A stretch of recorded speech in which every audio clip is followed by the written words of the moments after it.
¿Ya conoces la última publicación del Centro Love Palme México? Ven, vamos a conocerla.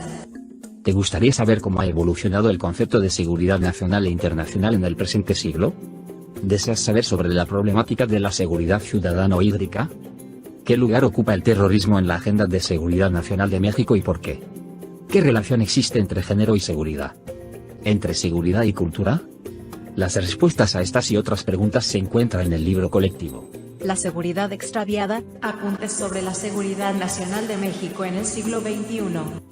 Coordinado por María Cristina Rosas y con las reflexiones de Guillermo Garduño, Luis Eduardo Pérez Ortiz Cancino, Gustavo Mauricio Bastien, Héctor Frías, Alfonso Aragón, Jorge Alfonso Monjaraf, Fernanda Padilla, José Jesús Borjón, Salvador Díaz Huitrón, Tomás Martínez, Severino Cartagena y Juan Pablo Prado. Adquiere ya La seguridad extraviada, apuntes sobre la seguridad nacional de México en el siglo XXI. Envíanos un mensaje a través de nuestras redes sociales para adquirir esta y otras obras del Centro Love Palme México. Contáctanos hoy mismo.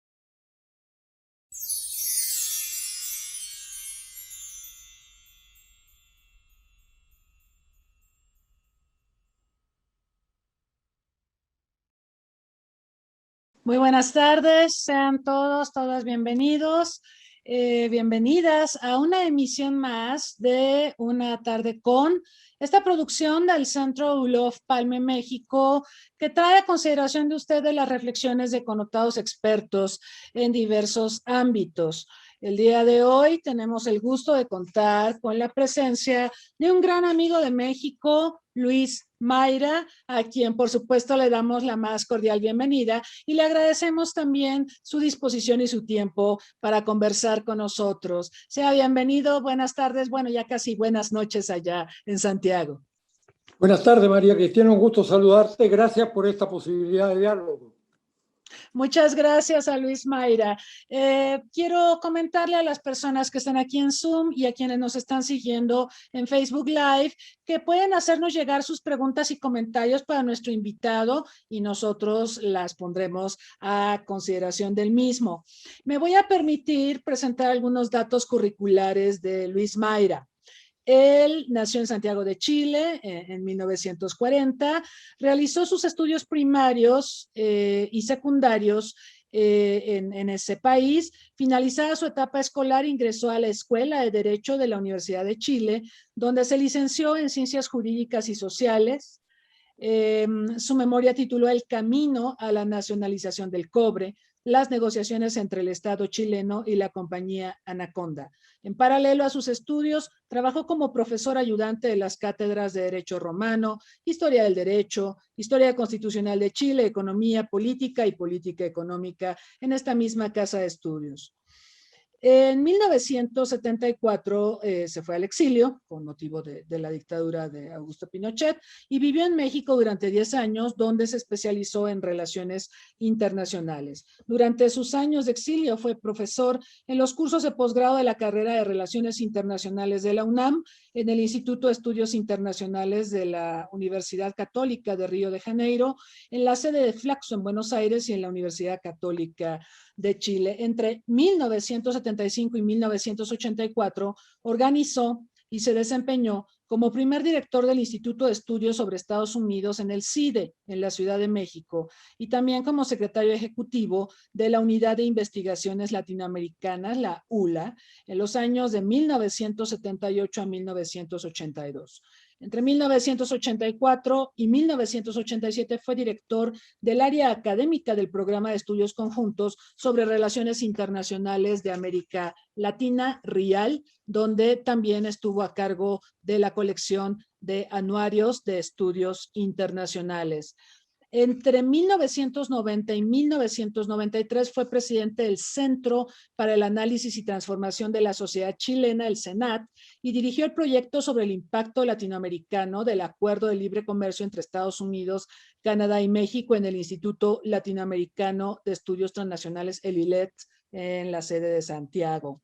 En 2003 se desempeñó como catedrático investigador asociado en el CIDE de México y como coordinador de la cooperación internacional de los programas sociales y de pobreza del estado de Chiapas. Entre junio del 97 y abril de 2003 fue embajador de Chile en México bajo las presidencias de Eduardo Frei Ruiz Tagle y Ricardo Lagos Escobar. En julio de 2004 fue nombrado embajador de Chile en la Argentina por el presidente Ricardo Lagos Escobar, cargo que desempeñó durante 4 años.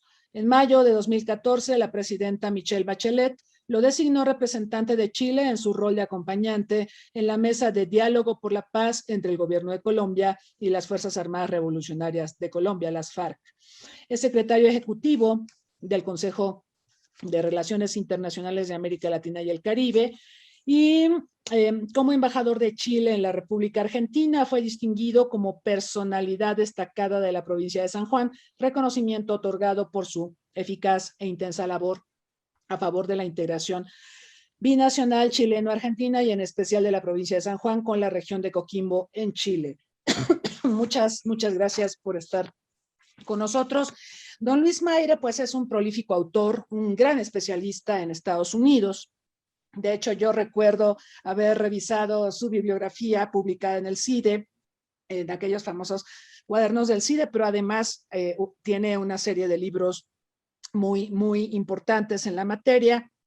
Y bueno, ahora vamos a platicar un poco sobre un libro de próxima publicación que se titula Estados Unidos del auge a la crisis, una perspectiva latinoamericana, que pues hace un recuento también de lo que ha pasado con Estados Unidos en estos últimos años, de estar en una posición privilegiada de dominio, una posición que se ha ido erosionando al paso del tiempo por diversas razones, pues este es uno de los temas que él analiza y pues sin más vamos a preguntarle cómo integró este libro, de dónde le viene la idea y cuáles serían sus principales planteamientos. Gracias, María Cristina. Entro en materia.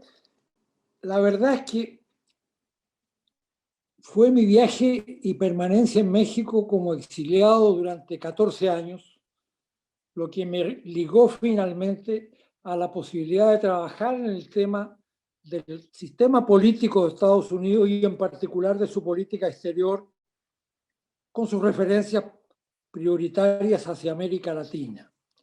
En la región teníamos muchos estudios sobre Estados Unidos, pero eran normalmente sobre las relaciones bilaterales de cada país como Washington.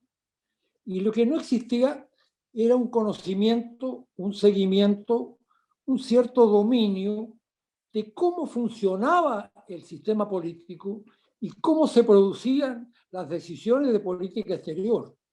Lo que nos faltaba saber era lo que ocurría dentro de los Estados Unidos. Y esa fue un poco la idea que cuando me integré al CIDE como uno de sus primeros académicos, cuando se fundó en 1974, el compromiso era 50% de tiempo para la docencia, 50% para un proyecto de investigación. Y yo le propuse a la directora del CIDE y a su principal fundadora, Trinidad Martínez Tarragó, trabajar en un seguimiento del régimen político y de la política exterior norteamericana, con una mirada y ojos de América Latina y con una preferencia por la relación de la región con Washington. Y eso originó un proyecto que llegó a tener más de 20 catedráticos e investigadores o académicos dedicados y una colección de un libro semestral que llamamos Cuaderno Semestral, con contribuciones norteamericanas, latinoamericanas, y en esa época los documentos que eran virtualmente inaccesibles, que hoy día conseguimos del modo más fácil. Y cada uno produjo su propia investigación y en conjunto un tema al que prestamos atención temprana. Veníamos de diversos países de América Latina, había un componente importante y mayoritario de mexicanos.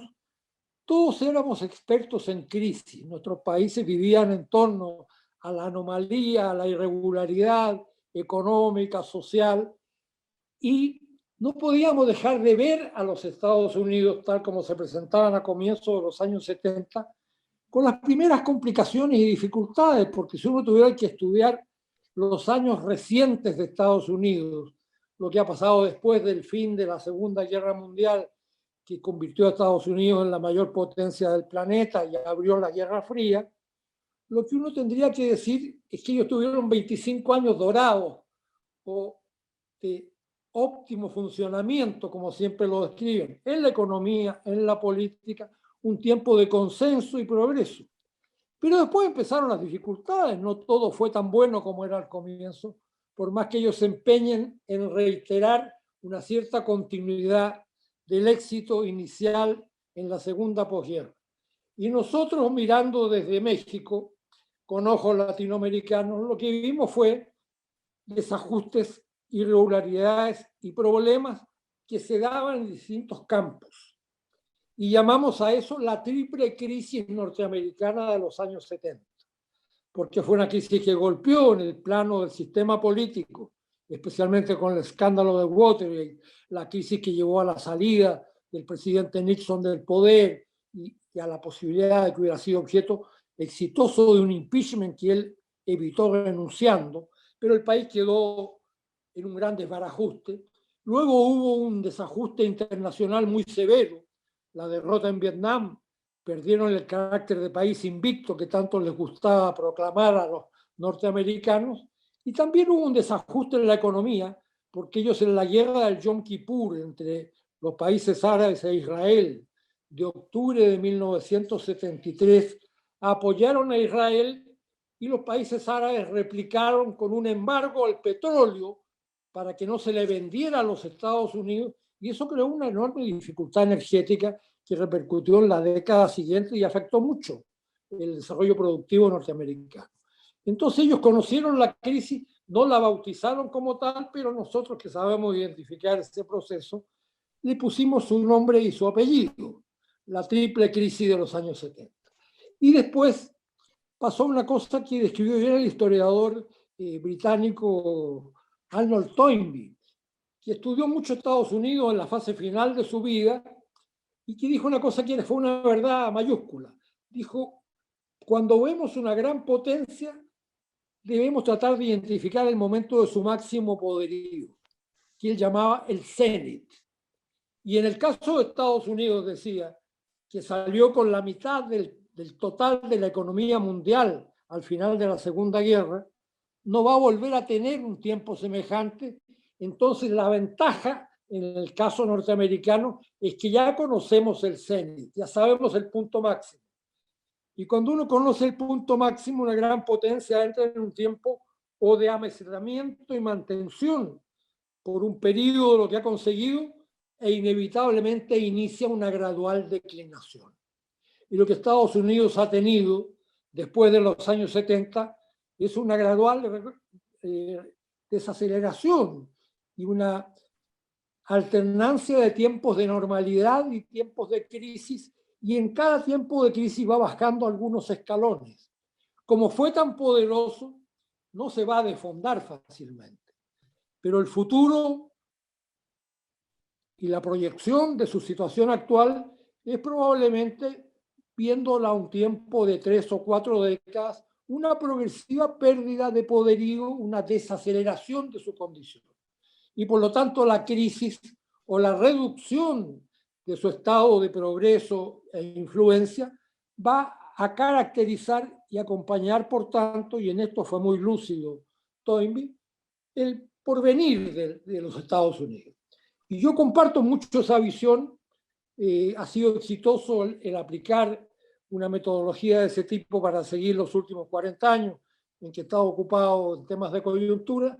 Desde 2014 ya no trabajo en el seguimiento y la coyuntura norteamericana, hoy día no podría hacer el ejercicio de lo que hacía antes, pero tengo un acumulado y un seguimiento general, y en base a eso escribí un libro que he llamado Estados Unidos del auge a la crisis, que intenta entregarle a los estudiosos iniciales de las relaciones internacionales, a gente en un nivel de propedéutico de estudios de tipo internacional, una información seria y sistemática, y también a quien tenga inquietudes políticas, un libro que les sea útil para conocer mejor y ordenadamente lo que pasa en Estados Unidos.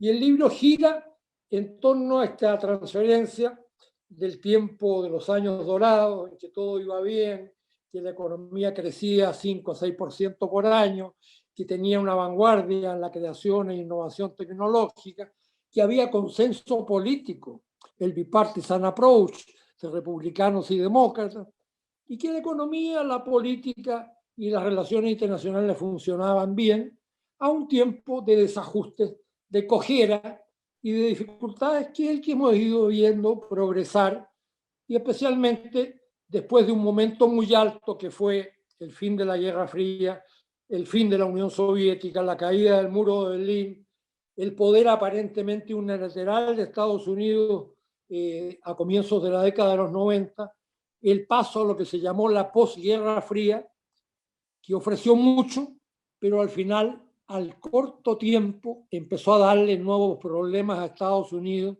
y nuevas dificultades, la mayor de los cuales fue la que estamos próximas a celebrar en sus 2 décadas, el 11 de septiembre del 2001, el ataque a las Torres Gemelas y al Pentágono, y la experiencia enteramente nueva de ver su territorio atacado e invadido, ya no por una potencia extranjera, sino por una organización transnacional de carácter musulmán que aplicaba metodología terrorista muy eficaz y que le causó el daño que cambió la imagen del poder de los Estados Unidos. Luego tuvimos un momento de desajuste económico con la crisis del 2008 que estalló en septiembre de ese año, y los años siguientes han sido de dulce y agraz, de éxitos y complicaciones, y la crisis ha ido constituyéndose en un rasgo predominante, a mi juicio, de la situación norteamericana. Y lo que este libro, que he terminado ya, pero que estoy próximo a imprimir, trata de contar es a qué hemos llegado con esta crisis. Y del texto que yo escribí he sacado un apartado que me parece fundamental, que es el que quiero muy brevemente sintetizar para que conversemos sobre ese tema. Y ese tema es la agenda de la crisis. ¿Cuáles son los muchos problemas que Estados Unidos tiene? ¿Cómo se ordenan? ¿En qué consisten? Muy elementalmente descritos. ¿Y qué impacto tiene la influencia recíproca de 8 fenómenos que son los que yo quiero no analizar, sino simplemente presentar y sobre los cuales podemos conversar?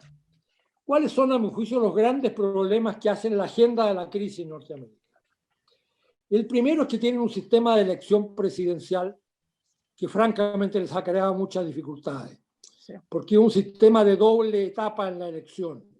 Vota el pueblo norteamericano en cada estado por los 2 candidatos, los 2 grandes partidos principalmente, y el candidato que gana por un voto lleva la mayoría, y al llevar la mayoría lleva un paquete que corresponde al número de congresistas que ese estado envía al Capitolio, que son 2 senadores en cada estado y un número variable de representantes proporcional a su población, que en California son 53, porque es el estado más poblado con 40 millones de habitantes, y en los estados pequeños como las dos Dakotas y varios otros es de un solo representante. Entonces ese paquete va para el que gana por un voto, y eso origina una dificultad mayúscula, claro, que se puede ser presidente siendo segundo, o sea, claro, habiendo perdido la elección. Y eso ha pasado 5 veces en la historia de Estados Unidos, a contar de 1824, en la elección de John Quincy Adams. Pero de las 5 veces, las 2 últimas han sido en las 5 elecciones, más bien en las 4 primeras de las 5 elecciones del siglo XXI. Eso pasó en el 2000, cuando George Bush perdió por 543.000 votos con el vicepresidente Al Gore, y por el sistema del colegio electoral ganó la elección. Y fue mucho más acentuado en 2016, cuando Donald Trump perdió por 2.800.000 votos con Hillary Clinton, y sin embargo ganó holgadamente por la distribución esta que he explicado, el colegio electoral, y fue presidente por 4 años. Y quisiera agregar una cosa más, porque ahora en los estudios que hice lo pude apreciar. Trump perdió por 7 millones de votos la elección con el presidente Biden. Pero si uno revisa la situación de las elecciones en los 50 estados norteamericanos, se da cuenta que si hubiera ganado 6 que fueron estrechos, sí, hubiera tenido unos 120.000 votos más que él hubiera podido colocar a su gusto. En esos lugares habría ganado él a pesar de haber perdido la elección por 7 millones de votos. Y eso no es democrático. El sistema de la democracia representativa tiene muchos defectos, pero el que no tiene en el resto del mundo es que el que gana la elección gana el poder. En Estados Unidos eso no pasa. Democracia es perfectamente indirecta, posible. El que gane, salga segundo, se lleve la elección. Es un primer elemento de anomalía. El segundo es que hay relaciones inapropiadas entre el dinero y la política. La tendencia mundial en los países con democracia representativa, con democracia participativa o cualquier tipo de sistema de carácter electoral, se busca excluir la influencia del dinero en el voto y en la elección. Estados Unidos ha hecho exactamente lo contrario. A comienzos de este siglo, el año 2002, 2 senadores, un demócrata y un republicano, Mike Kane y Feingold, se pusieron de acuerdo y pusieron un límite al gasto electoral. Hubo un juicio que llegó a la Corte Suprema. Se sabe que la Corte Suprema americana tiene máximos poderes porque puede fallar todo lo que no esté asignado a otra autoridad pública. Entonces su poder es un poder residual enorme. Y esto le cayó a la Corte Suprema, y la Corte Suprema dictaminó, cosa asombrosa a mi juicio, de que la gente, el candidato o los partidos pueden gastar lo que quieran y no tienen límites en el gasto electoral.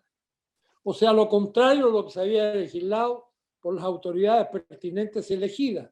Y eso creó una cosa que se conoce por la sigla americana PACs, los comités de acción política.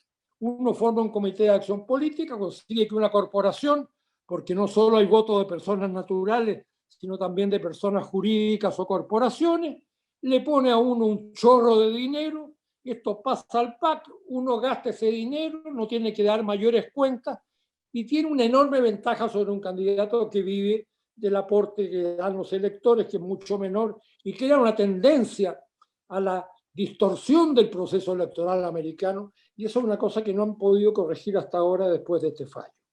Fallo del 2006, un fallo clásico que prácticamente todos los expertos en Estados Unidos manejan, y que en definitiva estableció el carácter ilimitado del gasto electoral.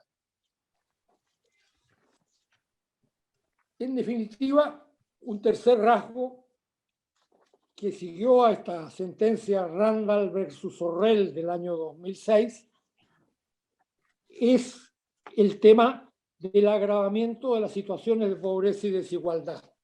Aquí podría dar muchas cifras, pero lo que puedo decir es que en Estados Unidos la pobreza ha existido siempre, del orden del 10% del producto, pero ha ido creciendo en el último tiempo. Y ahora tenemos una pobreza que ha alcanzado no solo el 13, el 14% del PIB en los últimos años, sino que además ha tenido nuevos rasgos de desigualdad e injusticia, y castiga de un modo especial a ciertos grupos. Por ejemplo, las mujeres ganan menos que los hombres en materia de género. Los discapacitados, en virtud de ese factor, ganan considerablemente menos en sus ingresos que las personas que no tienen discapacidad. Las personas de más edad y los más jóvenes ganan menos que las personas de edad madura.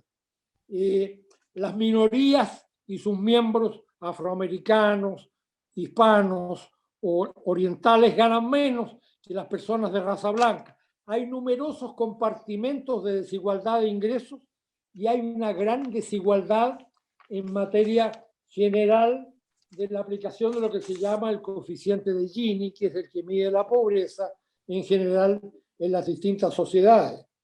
Y en Estados Unidos tenemos un cuadro en el cual este tema es particularmente desajustado en materia de sus datos básicos. Un tercer gran tema, y voy más rápido, es el agravamiento de las situaciones. El tercero era el agravamiento de situaciones de pobreza y desigualdad. El cuarto son las mayores dificultades para modificar la constitución política. Estados Unidos tuvo la primera constitución escrita en 1787, tiene una constitución de unos 237 años y esa constitución no se cambia. Y el mundo ha cambiado muchas veces desde que hicieron la constitución y obviamente hay un desajuste estructural entre la constitución norteamericana y la época que reguló y las condiciones actuales cuando nos acercamos a lo que se va a llamar la cuarta revolución industrial. Y la Constitución se ha hecho muy difícil de modificar. Hay que conseguir 2/3 en la Cámara de Representantes, 2/3 en el Senado. Luego, en 7 años hay que conseguir el apoyo de 3/4 partes de la legislatura de los estados, 37 legislaturas estaduales. Y si no pasa todas esas vallas, la reforma constitucional se anula. Entonces Estados Unidos tiene más de 2 siglos de constitución y tiene 27 reformas en total, que tampoco son 27, porque las primeras 10 reformas fueron un complemento que se acordó en Filadelfia en 1787 de colocar una declaración de derechos, el Bill of Rights, que son las 10 primeras reformas, que son un complemento, son artículos que le faltaban a la Constitución, de modo que la Constitución tiene solo 17 enmiendas, pero tampoco tiene 17, porque 2 de ellas, la que estableció la ley seca en 1918 y la que suprimió la ley seca en 1933, se anularon recíprocamente. O sea, tiene 15 reformas en 230 y tantos años y por tanto está completamente desactualizada y desajustada, pero los americanos no tienen interés en cambiarla y no hay ningún proyecto en esa dirección. Vamos al punto siguiente. Hay ahora una mayor desigualdad y desequilibrio entre los 50 estados, porque los más ricos y más grandes se han hecho cada vez más fuertes y los pequeños han entrado en progresivas recesiones que les han quitado poder. Y ese es un rasgo que no se va a poder corregir hasta que no haya una modificación muy sustancial y muy bien pensada para devolverle un cierto equilibrio básico a los 50 estados de los Estados Unidos. Con eso podemos pasar al tema siguiente. Estoy buscando acá el tema siguiente de la crisis, que es el tema del acceso indiscriminado a las armas, a la adquisición y al porte de armas y los problemas graves de seguridad nacional que eso crea y que hace de Estados Unidos uno de los países con mayor criminalidad, con mayor población carcelaria y con mayor gasto en materia de combate a la actividad delictiva. A eso agreguémosle el punto 7, un reforzamiento del racismo y un reforzamiento de los grupos supremacistas. Estados Unidos está al borde, hay un estudio que indica que eso va a pasar el año 2045, de que la raza blanca deje de ser mayoritaria. Así es. Y que la mayoría sea la suma de las actuales mayorías. Las no blancas. Los mexicanos, hispanos, asiáticos. Asiáticos y otros. Y ya somos los mayores, los hispanos. Hemos pasado desde el último censo del 2010, en Estados Unidos el censo es de cada 10 años, pero con la pandemia no hubo censo el 2020. Con el del 2010 se ha hecho una proyección que el 2045 la población no blanca va a ser mayoritaria que la blanca, y eso es lo que ha activado estos movimientos blancos racistas y supremacistas que se han multiplicado mucho.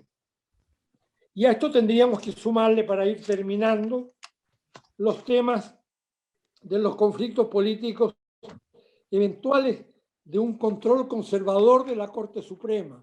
La Corte Suprema tiene muchos poderes políticos, ya lo decíamos, pero habitualmente son 9 miembros con periodo indefinido, puede ser hasta su muerte, desde que los nombran, 30, 40 años, si son jóvenes, cuando son nombrados, y habitualmente eran equilibrados entre liberales y conservadores, 5-4.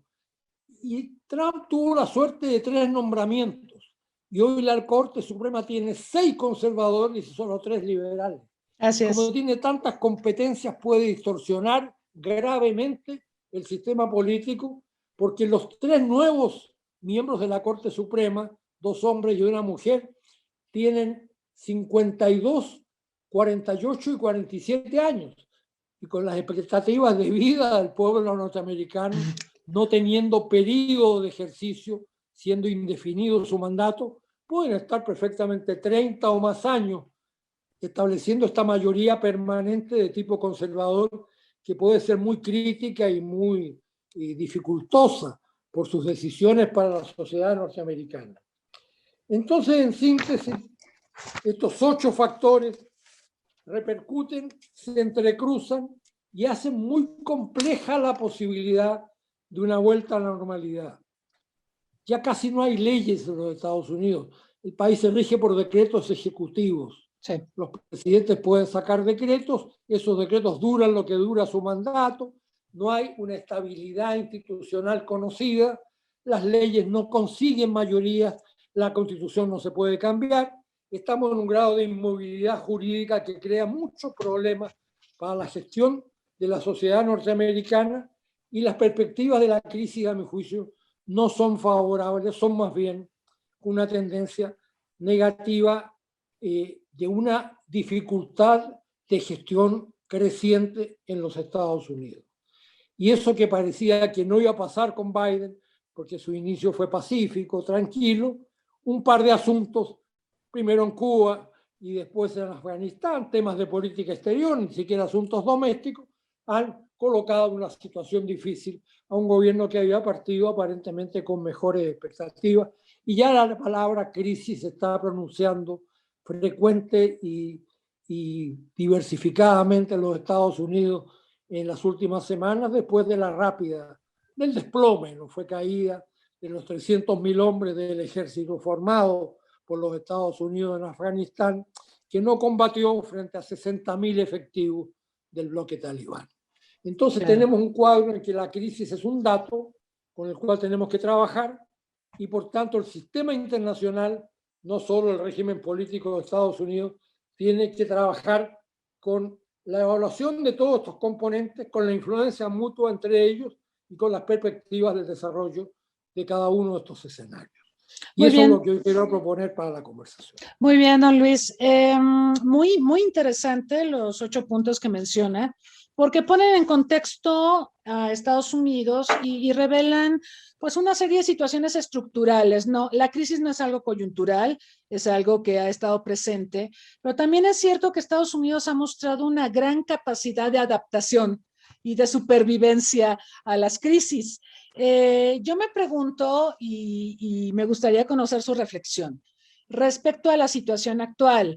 La situación actual muestra una crisis nuevamente de este país, una crisis de liderazgo. Hay una crisis interna, ya lo marcaba usted, una polarización social, una desigual distribución de la riqueza y conflictos políticos, y las estructuras de poder de Estados Unidos tienen una serie de mecanismos para operar, pero que pues no se han rejuvenecido, no se han, digamos, actualizado. Si a esto le sumamos el ambiente internacional, yo, mientras usted hablaba de Toynbee, me acordé mucho de Paul Kennedy. ¿Se acuerda cuánto hablábamos de Paul Kennedy, de su tesis de auge y caída de las grandes potencias, y de cómo lo criticaron los Huntington en 1987, y otros, cuando ese libro nos dio vueltas a todos? Exacto, y cómo fue refutado. Pero hay algo muy interesante en Kennedy. Él habla de ciclos y él habla también de la fortaleza económica de las grandes potencias y cómo cuando ésta se erosiona, pues es cuando las grandes potencias tienen serios problemas. Entonces, en este tema, ¿cómo ve usted a Estados Unidos? ¿Cree que esta crisis sea la definitiva? Y cuando digo definitiva, me estoy refiriendo a si se está precipitando ahora sí a un declive. Y la otra pregunta sería, si esto es así, entonces, ¿cómo se está reconfigurando el mundo en la actualidad?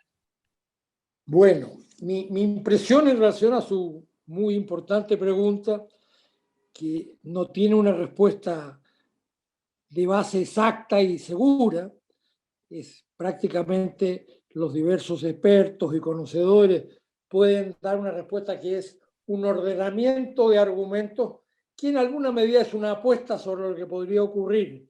Bueno, mi percepción es que Estados Unidos tuvo tal cuota de poder en un momento determinado de la historia contemporánea que su reserva de acumulación de esta fuerza le va a permitir por un tiempo largo ir disminuyendo su participación en lo que pudiéramos llamar la economía mundial o el PIB mundial, como dicen algunos, bajando escalones, pero no dejando de ser el primero entre muchos que van a ser cada vez más sus pares.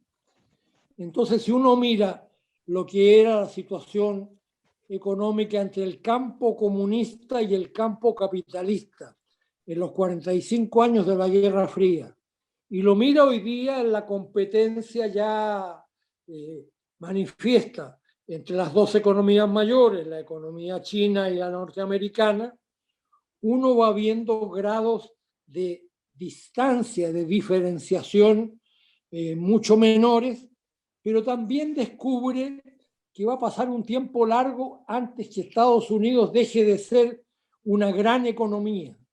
Puede no ser la primera, pero va a estar en el grupo de las grandes economías en esta declinación gradual, y eso es un dato con el cual quienes estamos físicamente en la cercanía hemisférica con Estados Unidos tenemos que tener en consideración. De alguna manera, nuestro escenario ahora es el de una competencia con más de un actor hegemónico, y esa probablemente sería una apuesta a 10 o 15 años.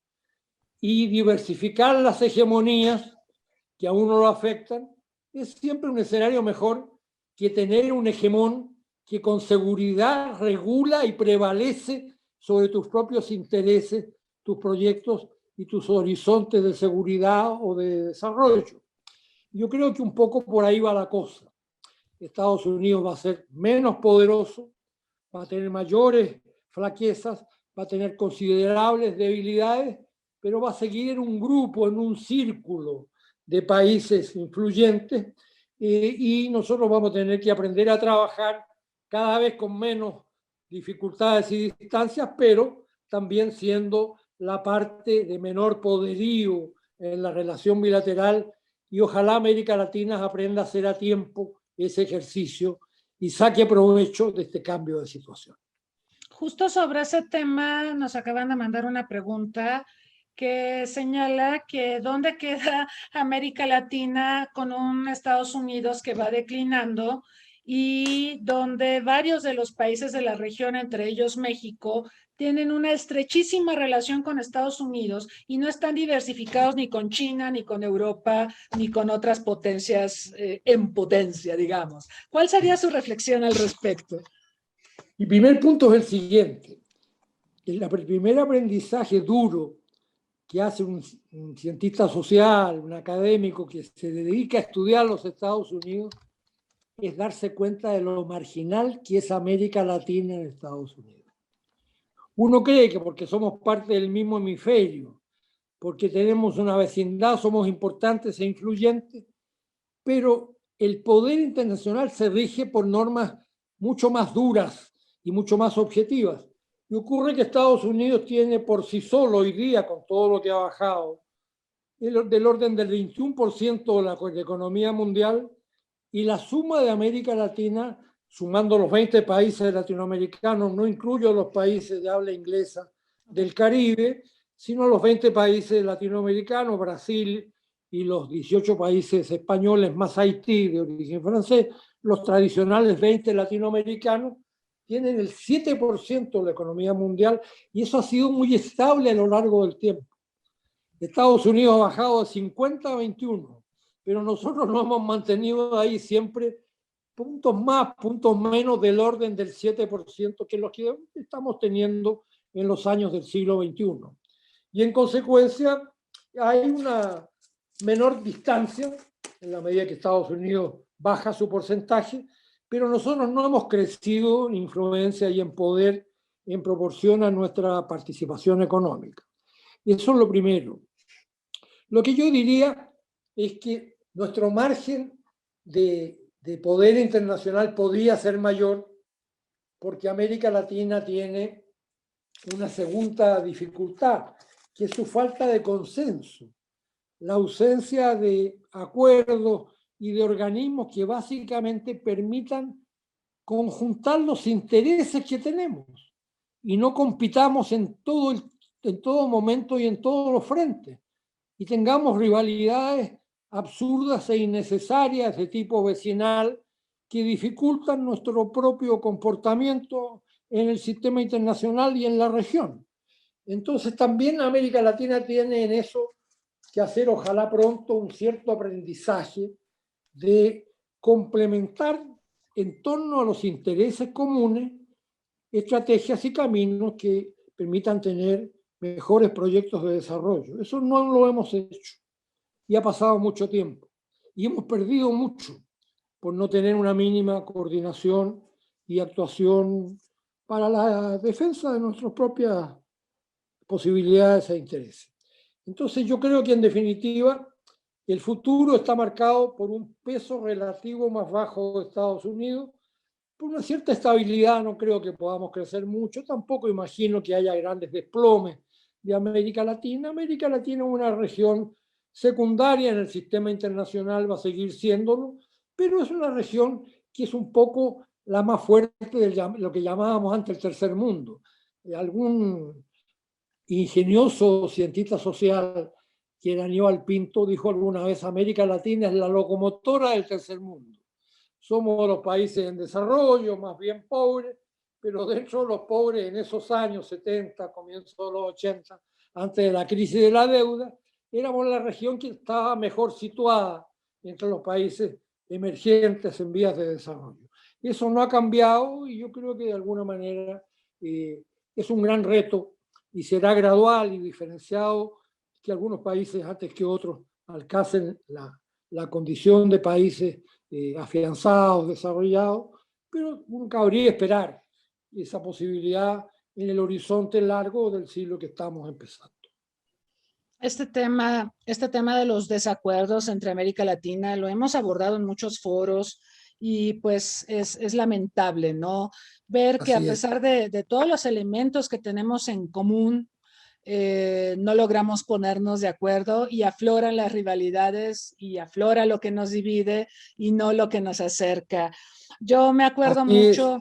usted era embajador acá cuando tuvimos el problema de Irak con Estados Unidos. México y Chile éramos miembros no permanentes en el Consejo de Seguridad.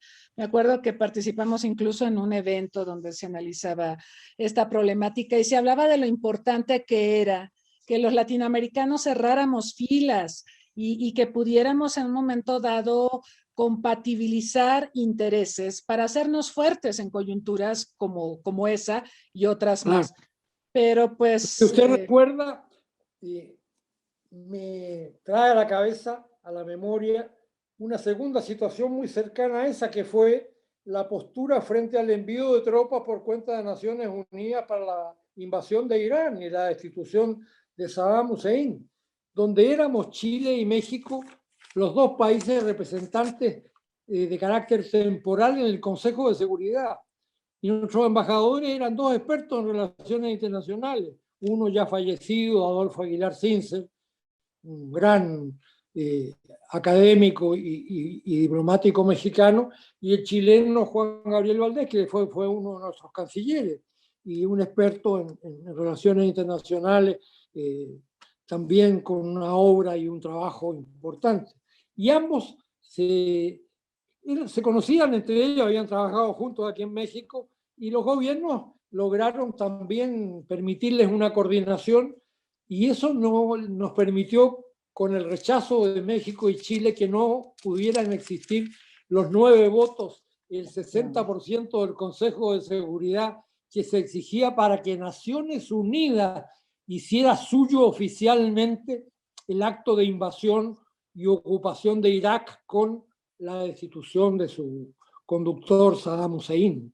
Y eso fue un servicio que prestamos a América Latina en ese momento, yo creo, chilenos y mexicanos, y que ayudó mucho además a evitar un momento de descrédito de Naciones Unidas y de la comunidad internacional. Como opinión o valoración de usted, yo tengo la impresión de que ese suceso, la decisión de Estados Unidos de ya no poner a consideración del Consejo de Seguridad la famosa resolución, porque sabía que no iba a ser aprobada, y decide entonces hacer la guerra al lado de Gran Bretaña y España. ¿Considera usted que esta fue... Sí, o sea, se acuerda de lo de las Azores y todo eso. Qué terrible. Pero ¿considera usted que este fue como un punto de quiebre para Naciones Unidas? Porque a mí me da la impresión de que después de ese suceso, ya Naciones Unidas quedó muy golpeada y vamos a observar una triste tendencia, me parece, de que no se recurra al Consejo de Seguridad ante las grandes crisis internacionales que hemos visto desde entonces para acá. Pensemos en Siria, pensemos en lo de Ucrania, pensemos en muchos problemas internacionales que ya no son tratados en Naciones Unidas, ya son tratados por las potencias, pero no en un...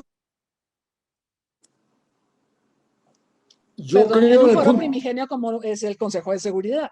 Sí. Me interesa mucho el comentario que me hace porque me recuerda que un aprendizaje que hicieron las 5 potencias que tienen el derecho de veto y la condición de miembros permanentes del Consejo de Seguridad era que tenían que estar alertas al ejercicio de ese veto.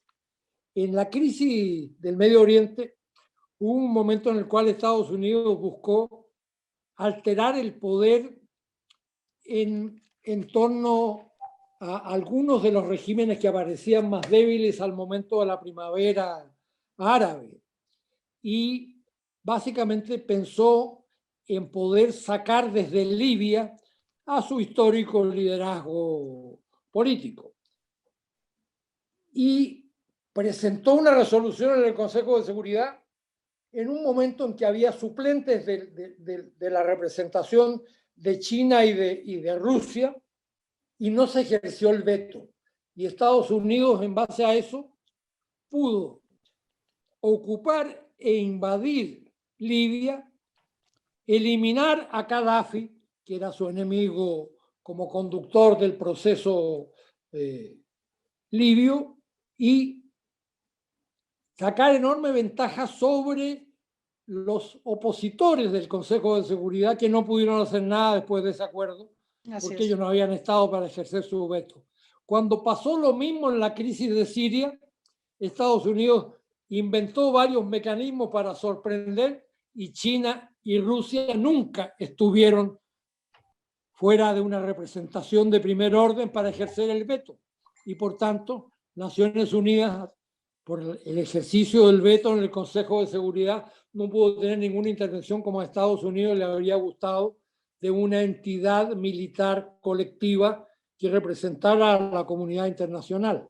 Entonces tenemos un cuadro en el cual hoy día pasan 2 cosas, la que tú dices por un lado, pero por otro, una mayor capacidad de aprendizaje y atención por parte de los 5 países que tienen el veto, para no permitir nunca que no se ejerza en el caso que ellos puedan usarlo para defender sus intereses. Entonces cada vez más inútil, porque permite no hacer, pero prácticamente nunca permite decidir las cosas que le interesan a las potencias que forman parte de ese pentáculo, de ese quinteto de países que disponen de la capacidad del veto. Así es el madruguete, ¿no? Que ha ocurrido en algunas ocasiones, por ejemplo, cuando se ausentó la Unión Soviética en los tiempos de la Guerra de Corea porque protestó porque sacaron a la República Popular, y en ese inter Estados Unidos logra una votación para aprobar la Guerra de Corea, ¿no? Son situaciones excepcionales, pero muy lamentables. Van a pasar cada vez menos. Sí, exacto, son cada vez menos, precisamente porque están al acecho las potencias. Muy bien, mire, hay varias preguntas que son sumamente interesantes. Voy a irlas leyendo, bueno, una por una, claro. Le Déjeme buscar. preguntan. Aquí tengo un lápiz y un papel. ¿Listo? Ah, muy Vamos. bien, muy bien. Mire, esta pregunta es de Pati Mendiola. Dice, es sobre la cooperación chilena en temas antárticos como diplomacia científica a otros países de América Latina o incluso pregunta si es posible proponerlo en CELAC como un objetivo regional y si esto serviría para elevar a Chile como interlocutor privilegiado y puerta de entrada principal al continente blanco. ¿Cómo arrancar, preguntan, la cooperación en la Antártica con México y cómo impulsar el interés para potenciarlo? Gran pregunta, porque el interés por la Antártica pues está creciendo bastante. Bueno, yo pertenezco a una generación que conoció el fin de las aspiraciones territoriales sobre la Antártica, porque hasta los años 50, comienzo de los 60 puede haber sido, había una expectativa de soberanía de las grandes potencias y también de los países que tenían cercanía vecinal a lo largo del mundo con la Antártica. Chile y Argentina en este hemisferio eran dos países que estaban con fronteras, digamos, una en nuestra frontera y la de Argentina al sur en la Antártica. Afortunadamente yo creo que se tomó una decisión de que esto no fuera del dominio de nadie, sino que perteneciera a un dominio humanitario universal en favor de la ciencia y el progreso humano. Y eso que se conoció como Tratado Antártico, que se ha constituido en un estatuto validado con carácter permanente, permite, debiera ser con la efectiva cooperación de todos los países que en los distintos hemisferios, también en África y en Oceanía, están más cerca del espacio antártico, poder convertirlo en un continente dedicado al progreso y al bienestar de la humanidad y sin ventajas patrimoniales para los estados más cercanos o para las grandes potencias. Eso en general como conducta en el pensamiento diplomático de los países sudamericanos que estamos colindando con la Antártica funciona. No tenemos con Argentina, que es el otro país, ningún problema, ni competencia, ni rivalidad, y ambos tratamos de favorecer la presencia ya múltiple de numerosas comunidades científicas de muy distintos lugares, que pese a la distancia se han constituido con cuerpos de investigadores y con comunidades permanentes en el territorio antártico y que entre sí se prestan una gran ayuda y cooperación. Yo he estado ahí algunas veces y me impresiona muy positivamente. Uno va en helicóptero habitualmente desde la base en que está su país a la de los países más cercanos y es muy impresionante el afecto, la cordialidad y la disposición común para ayudar a terceros que a veces sin tener estructuras permanentes, edificios permanentes en la Antártica, hacen misiones y trabajan con la cooperación y la ayuda de los que estamos ahí permanentemente establecidos. Yo creo que esa suerte común del beneficio compartido del territorio antártico ha sido una de las cosas buenas que han marcado el tiempo reciente del desarrollo diplomático y que es algo que hay que cuidar y en el cual los países, y en eso yo respondo por los dos del hemisferio, Argentina y Chile, prestamos habitualmente la mayor cooperación y ayuda y tenemos todos los puertos ubicados en la zona más austral de nuestros países habitualmente a disposición para cooperación, ayuda o desplazamiento de científicos o de diplomáticos al territorio antártico. Eso es algo muy positivo, ¿no? Que la ciencia sea un instrumento para la cooperación, porque cuando se mete la política, y se echan a perder las cosas. Se echa a perder la cosa, sí. Y bueno, ese tratado antártico pues estuvo antecedido efectivamente por el Año Geofísico Internacional y las comunidades científicas hicieron grandes aportes. Entonces, qué bueno, ojalá veamos más de la ciencia limando asperezas entre los países y sumando ejercicios de cooperación. Yo creo que eso lo necesitamos mucho ahora en la pandemia también. Así es. Es un desafío que nos ha puesto y no ha sido malo el comportamiento y la ayuda entre los países. Ha sido un punto positivo. Es algo positivo. Le pregunta Silverio Pérez, ¿cuál es la estrategia de Chile y qué objetivos busca realizar con su propuesta de convergencia entre la Alianza del Pacífico y el Mercosur, aún con la ambición brasileña de conformar una Sudamérica sin México y solo con el liderazgo de Brasil? ¿Qué posición tiene Chile respecto al fortalecimiento de relaciones entre México y Argentina y el buen momento que vive acrecentada por la sintonía presidencial? Bueno, y usted fue embajador en Argentina, entonces creo que la pregunta le viene perfecta. Los conozco bien y los quiero mucho. Sí, y me alegra mucho que haya hoy día un momento de mucha cooperación. Ahora, yo creo que en la diplomacia latinoamericana hay un inevitable sino que tiene que ver con las posturas ideológicas de los países, de los partidos que ganan las elecciones en los países. Y eso es parte del proceso democrático. Hay una gran alternancia en las fuerzas que pasan por el poder en la mayoría de nuestros países. Entonces, en un cierto momento, Argentina tiene un gobierno de derecha, se entiende con otros gobiernos de derecha, y México tiene un gobierno más progresista y busca su afinidad, y en algún momento sintonizan y entonces la relación, como en el momento actual, pasa a ser mucho más buena. Chile tiene un gobierno francamente de derecha y por tanto nuestras relaciones están cruzadas por el carácter que la política oficial tiene. Hemos formado parte del llamado Acuerdo de Lima para manejar la crisis venezolana y ha habido un conjunto de otros acuerdos que corresponden a partidos y a gobiernos de derecha y a veces de derecha extrema, porque tenemos también gobiernos de derecha extrema en América Latina que no habíamos conocido con signo democrático previamente. Tuvimos muchas dictaduras extremistas de derecha en los tiempos de las dictaduras de seguridad nacional. Nosotros tuvimos la más famosa, la de Pinochet, pero estaba la dictadura argentina de Videla, había dictadura militar en Uruguay. En Brasil cambiaban cada 5 años los presidentes, pero eran militares y había dictadura. Y ahora tenemos 2 países con, a mi juicio, gobiernos de extrema derecha, Bolsonaro y el régimen colombiano, que es heredero de la tradición de lo que ellos han llamado como Partido del Centro Democrático, que corresponde a lo que fue el gobierno del presidente Álvaro Uribe y sus 2 mandatos en la primera década del siglo XX, del 2000 al 2010. Y ahora de nuevo esa fuerza, que es cada vez más de derecha extrema, ha vuelto al poder y tiene mucha sintonía con las posturas que tenía el gobierno norteamericano previo del presidente Trump y con Bolsonaro, que representa muy acentuadamente esa misma postura.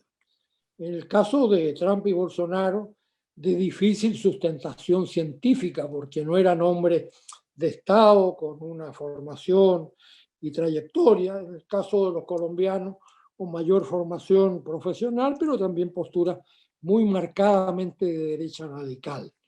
Eso se da, entonces, en definitiva, América Latina y sus países tienen una propensión muy pendular en materia de sus mayorías. Y hay tiempos en los cuales hay una mayoría claramente de izquierda. La primera década del siglo XXI, por ejemplo, con el enorme liderazgo de Luis Ignacio Lula da Silva en Brasil, que fue un líder de alcance continental, tenía presidentes en América Latina, son de 10 países, en América del Sur son 10 países. Hubo un momento en 2008, después de que se eligió al obispo Lugo en Paraguay, que era un hombre progresista, en que el único país que tenía un gobierno que no era del centro a la izquierda era Colombia, que tenía casi siempre gobiernos conservadores, liberales o de derecha, que al revés nunca ha tenido un gobierno de izquierda en su historia. Pero en definitiva había una mayoría progresista, por así decirlo. Y eso con el correr del tiempo y el cambio de las circunstancias cambió, empezó un viraje, un tiempo de equilibrio, ahora hay un tiempo de mayoría conservadora, muy clara en América del Sur, pero empieza también a moverse el péndulo y muy probablemente en unos pocos años tendremos una mayoría distinta. Y eso hace en parte a esto que comentábamos hace un rato de las dificultades de la coordinación y el acuerdo latinoamericano, que debería en muchos temas de bien común ser permanente y que sin embargo cambia con el cambio de las mayorías. Estamos en ese momento, yo creo que se empieza a mover el péndulo que estaba muy a la derecha y hemos empezado a tener algunas señales, la elección reciente peruana, también la boliviana, del regreso del MAS al poder, después del periodo de la señora Áñez, que fue un interinato de derecha. En fin, estamos por ver por dónde va la corriente. América Latina se va a seguir moviendo y eso es más notorio en América del Sur, donde los países están mucho más cerca y no hay espacios nacionales insulares, como se da en el caso de la América del Norte y Central. Sí, caray. Pero parece interesante, ¿no? Esta propuesta de la Alianza del Pacífico y Mercosur. Yo sé que Brasil y México parecen condenados a no entenderse, pero en todo caso sería interesante, ¿no? Explorar esta opción porque acercaría, a mi manera de ver, a los dos diseños de integración más importantes que tenemos en América Latina. Y por cierto, y la posibilidad de que México y Brasil, que son los dos países mayores del norte y centro, uno y del sur el otro, tengan un buen entendimiento y pongan los intereses compartidos por delante, claro, y tengan políticas cooperativas comunes, sería un elemento que ayudaría mucho al futuro de la América Latina en su conjunto. Por supuesto. Sí, yo siempre he pensado que si nos entendemos México y Brasil, va a ser bueno para América Latina. Sí, así es. Sí, sí, sí. Y hemos estado cerca en algún momento, solo que sí, no se ha consolidado. Es cierto, ha habido momentos en que estamos a punto, como dicen los argentinos, a punto, pero algo ocurre y se frustra el proceso, ¿no? Pero en fin, mire, hay otra pregunta. Ubaldo Quiroz le pregunta, Brasil tiene la Amazonía, Argentina la Pampa Azul, y para Chile el concepto de tricontinentalidad ¿funciona para catalizar su atención al mar, la Antártica chilena y la isla de Pascua? ¡Wow! Qué interesante. Bueno, yo creo que una buena política exterior de los países de América Latina debe fundarse siempre, lo hemos dicho aquí en esta conversación varias veces, en la cooperación, en compartir los destinos e intereses posibles para que nos vaya a todos mejor de lo que nos va ahora. Pero también eso es compatible, y la pregunta lo hizo, lo sugiere muy bien, con la posibilidad de que los países, en función de su posición geográfica, en función de su historia, en función del perfil de su cultura, se asocien a un determinado destino que no solo no es desfavorable para los demás, sino que puede ser un aporte en el funcionamiento de una América Latina más variada, más abierta, más parte del conjunto del sistema internacional y de su funcionamiento.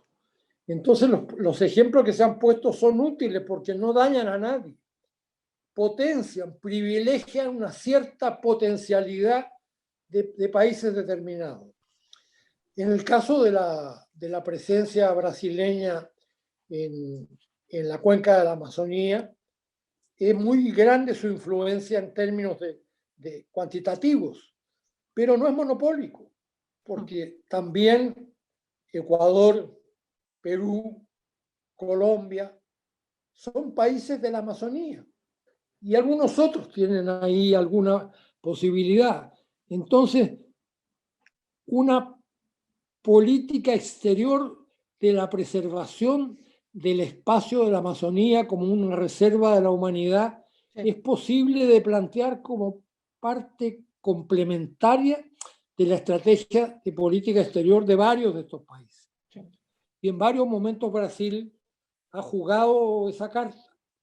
Es muy lamentable lo que ha pasado en la administración del actual presidente Bolsonaro, porque él lo dijo en la campaña y representa un sector del mundo más conservador brasileño y menos abierto a los intereses globales, que piensa en el destino agropecuario y en el uso del espacio de la Amazonía deforestada para dedicarla a cultivos, cuando toda la investigación científica muestra que la posibilidad de hacer esos cultivos es muy fugaz y que si se tala la Amazonía, se puede conseguir por 5, 6, 7 años tener cultivos relativamente prósperos y rentables.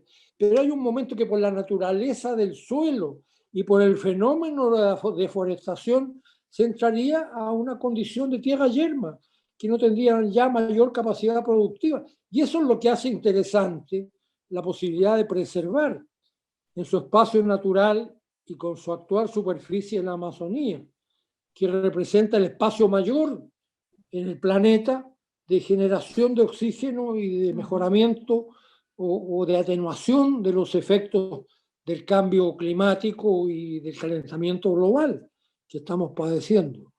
Entonces yo creo que en general Brasil, que es el que tiene la mayor cantidad de la superficie ahí, un 65, 70%, que mantenga esa posición es muy deseable e importante para el conjunto de la región y para que los demás países que tienen presencia, pero territorialmente menor en cuanto a su superficie en la Amazonas, compartan una misma visión que vaya en pro del bienestar general de la humanidad.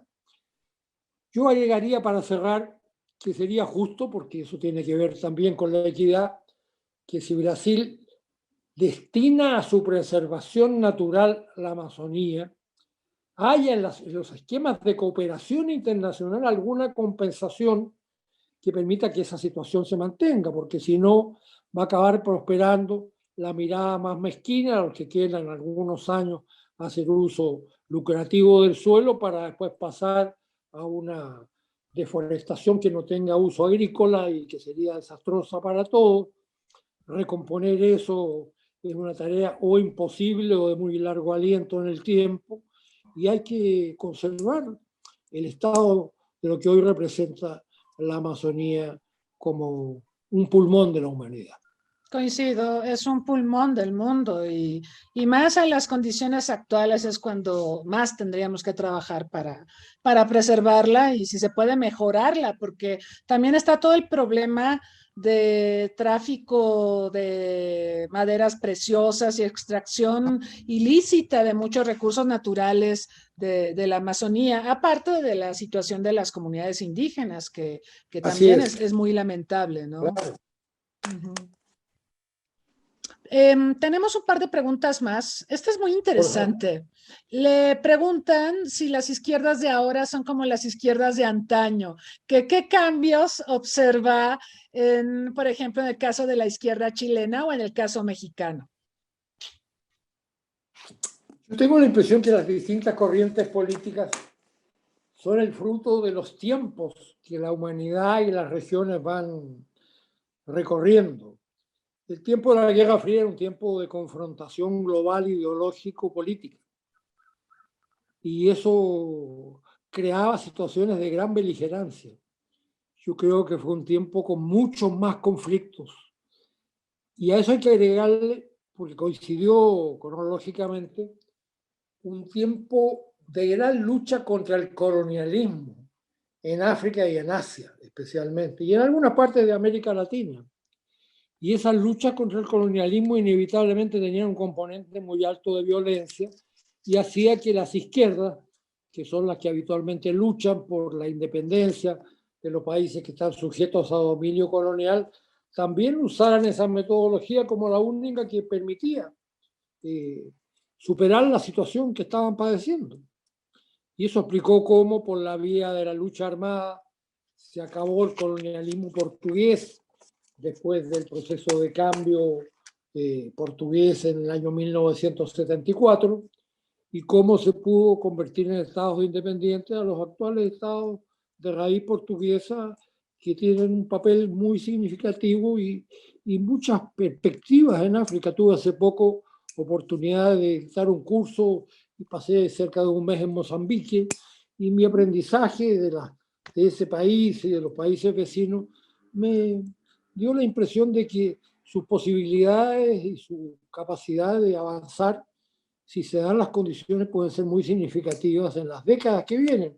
No es cosa de unos cuantos años, pero es un trabajo que bien hecho en décadas los puede llevar a condiciones mucho mejores y de mayor trabajo compartido que el que tienen hoy. Entonces, en definitiva, las izquierdas, como las derechas, responden a las coyunturas y a los tiempos.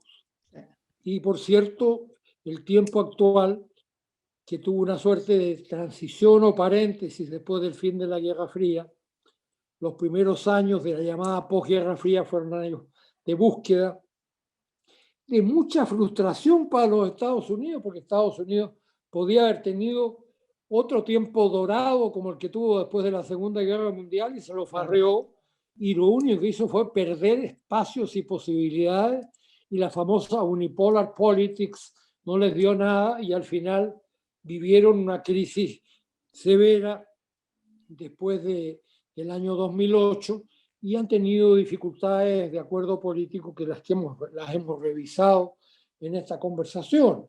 Entonces, los distintos segmentos se ajustan.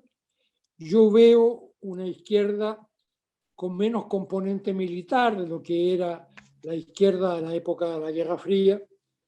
El proceso de la Revolución Cubana creó una expectativa en muchos lugares que tuvo muchas manifestaciones distintas de un país a otro, pero al final la izquierda que se enfrentó a las dictaduras de seguridad nacional de extrema derecha tuvo que aprender a manejar el progreso institucional y los instrumentos legales para poder salir de ese tipo de dictaduras que de otro modo resultaban a lo mejor de una duración mucho más prolongada y a lo mejor indefinida.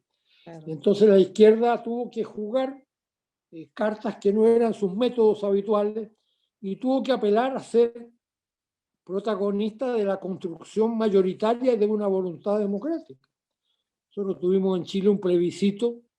Pinochet había tenido la equivocación táctica de colocar ese plebiscito en su constitución, la hizo entera él, de primero al último artículo, pero como los seres humanos cometen errores, máximo cuando su propia concepción del hombre, el mundo y la historia no es la deseable, como era en este caso, puso un plebiscito para continuar un primer mandato que se dio automáticamente de 8 años si se aprobaba su constitución. Él aprobó su constitución sin registros electorales, haciéndole un recorte a la cédula de identidad de cada persona, con toda sin fiscalización, sin oposición, pero dejó una cláusula que establecía, no sé por qué la puso, que a los 8 años, el mandato era de 8 años, no era corto, pero a los 8 años tenía que ver qué hacía, y él puso la idea de que iba a ser una elección en la cual él iba a competir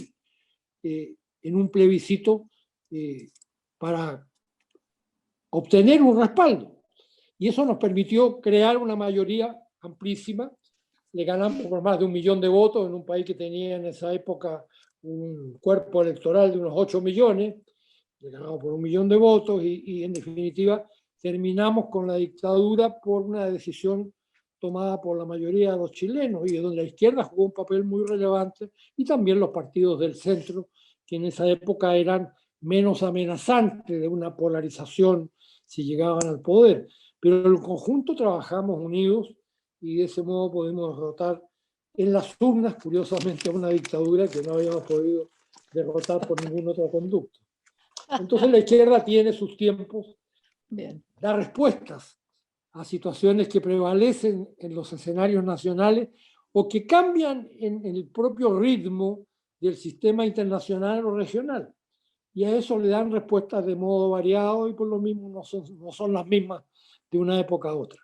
Claro, claro, sí, es verdad. Y también las derechas cambian, entonces también, tiene que ser dinámico. Para bien, claro, y para mal, más para mal. Para bien y para mal, sí, es cierto. Hay un par de preguntas más, digo afortunadamente, y agradecemos su disposición. Tenemos la posibilidad de planteárselas a pesar del tiempo. Entonces, bueno, le pregunta a Carlos Peláez, ante el fenómeno laboral en Estados Unidos y otras partes del mundo desarrollado, similar a lo sucedido tras la peste bubónica, en que los empleados de menor remuneración y condiciones laborales que ahora se niegan a regresar a sus previos empleos bajo las mismas condiciones y se han movido a otros ramos o recurrido a subsidios de emergencia, dejando una enorme demanda de trabajadores básicos no llenada. ¿Qué resultados de esto puede vislumbrar en los países de América Latina? ¿Verán un fenómeno de hartazgo social similar o el traslado de estos empleos de baja calidad no tomados a sus territorios? Me parece muy interesante la pregunta. Y es un tema que creo que todos estamos reflexionando, sobre el que estamos razonando. Acá al menos no se ha abierto una discusión pública, aunque sí una clara identificación de este proceso que describe muy bien Carlos. Pero no estamos todavía en la fase de alternativas, porque esto requiere, es un nuevo escenario que nos coloca retos que exigen programas y proyectos que tienen que dar respuesta a una realidad cambiante. Acá no estamos todavía en el tiempo y eso será tarea, yo creo, de un proceso que se nos viene, que es el cambio de gobierno. El gobierno del presidente Piñera ha sido un gobierno que ha tenido tasas de evaluación muy bajas por parte de la ciudadanía. Hemos llegado a tener un gobierno de 7%. Wow. Nunca habíamos tenido un gobierno de un dígito. En 2 ocasiones ha habido consultas serias que le han dado al gobierno un respaldo de menos de 10%, de 7 y de 9%. Entonces es razonable esperar. Tenemos elecciones en noviembre y si no hay ningún candidato que tenga mayoría en segunda vuelta, hay balotaje en diciembre, vamos a tener a principios de marzo un nuevo gobierno.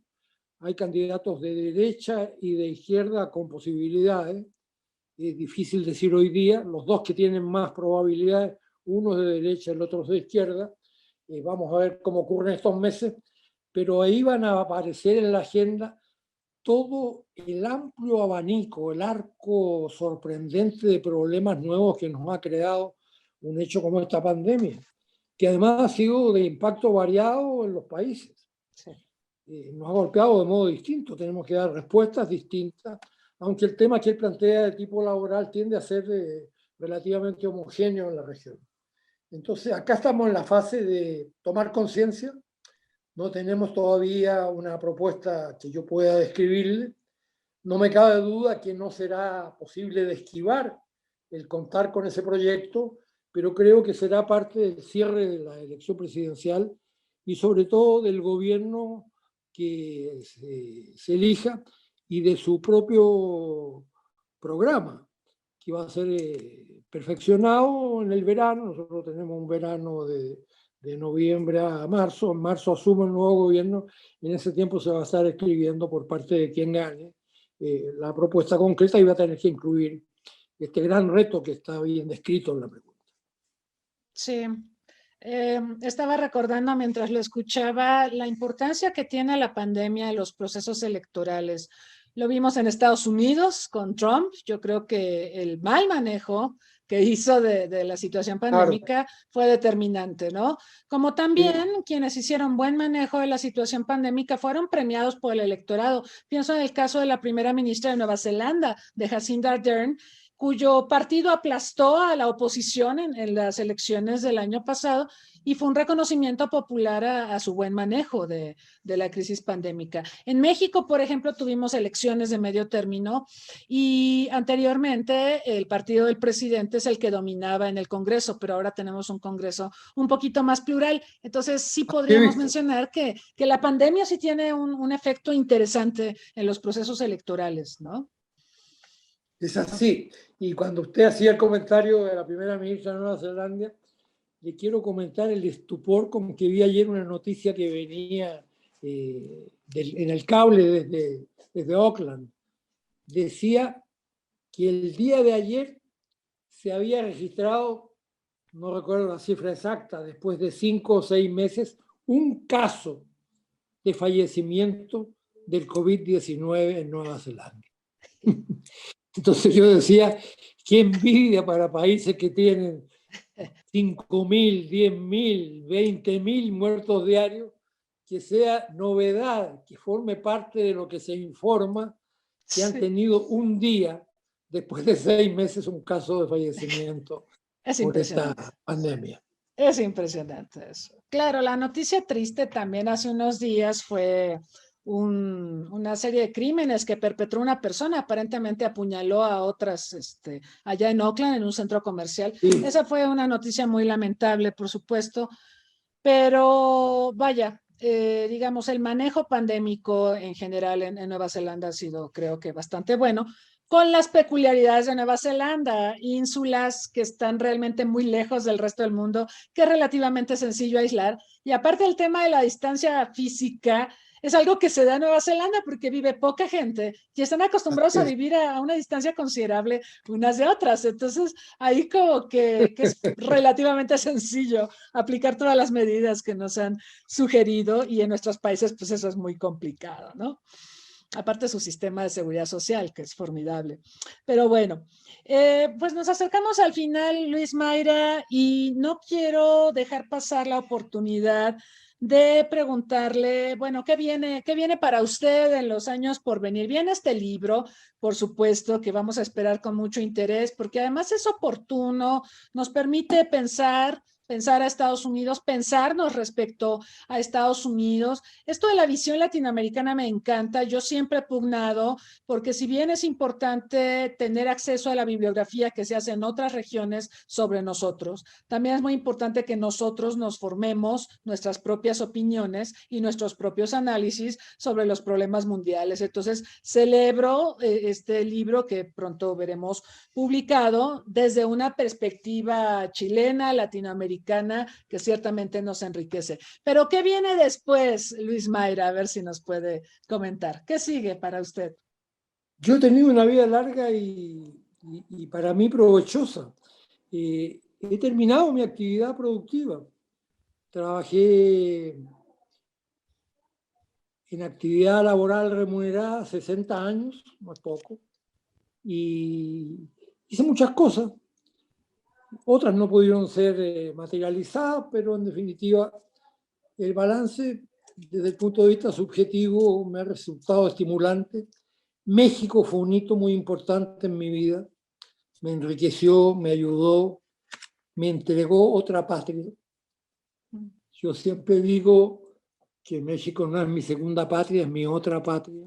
Tuve ahí oportunidades de afecto, de trabajo estimulante, de conocimiento de una historia y de una realidad del paisaje y el espacio muy admirable como es el mexicano. Y todo eso fueron años muy beneficiosos. He sumado casi 20 años de vida en México entre mi tiempo de exilio y mi tiempo de otros trabajos. Y México me unió a la América Latina, me juntó las dos puntas y me hizo más latinoamericano que antes.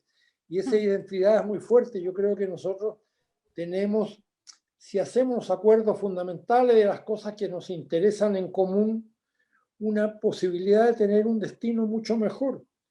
Y tenemos que aprender a tener una política internacional en que las potencialidades del acuerdo estén tan presentes como las posibilidades de la competencia que habrá en otros rubros.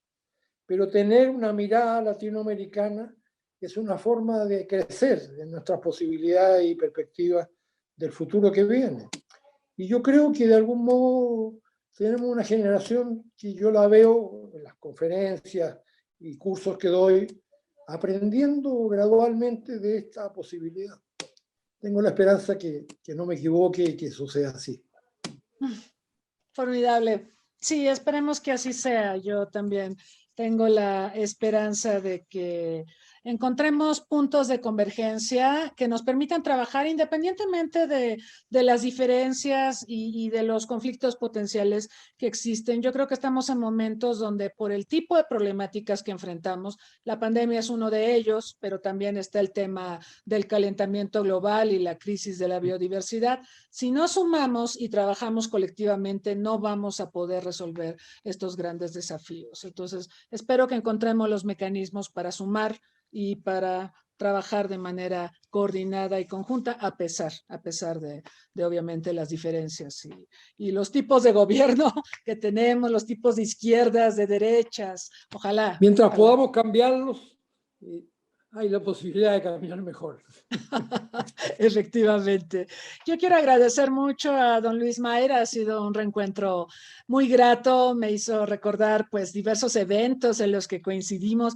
Cuando estaba en el CIDE yo lo veía, lo leía, cuando estuvo acá como embajador y comentamos el momento también que nos unió, que fue por ejemplo la discusión sobre la seguridad multidimensional de la OEA y la crisis de Irak y las posturas de México y Chile, el Consejo de Seguridad. Fue algo muy disfrutable porque además podíamos comparar nuestras perspectivas. Él con una responsabilidad diplomática, yo como académica. Entonces fue muy grato. Y ahora, visto a la distancia, sigue siendo muy grato y me da también particular gusto ver que continúa con sus reflexiones, que continúa pensando en Estados Unidos y en la región y bueno, es sin duda una mente de sabiduría, por conocimientos, por experiencias que hay que reconocer y valorar en toda su dimensión. Yo le agradezco que nos haya hecho un espacio en su agenda, que hayamos podido tener esta conversación. También quiero agradecer a quienes nos acompañaron aquí en Zoom y en Facebook Live por sus preguntas y reflexiones, todas muy, muy interesantes.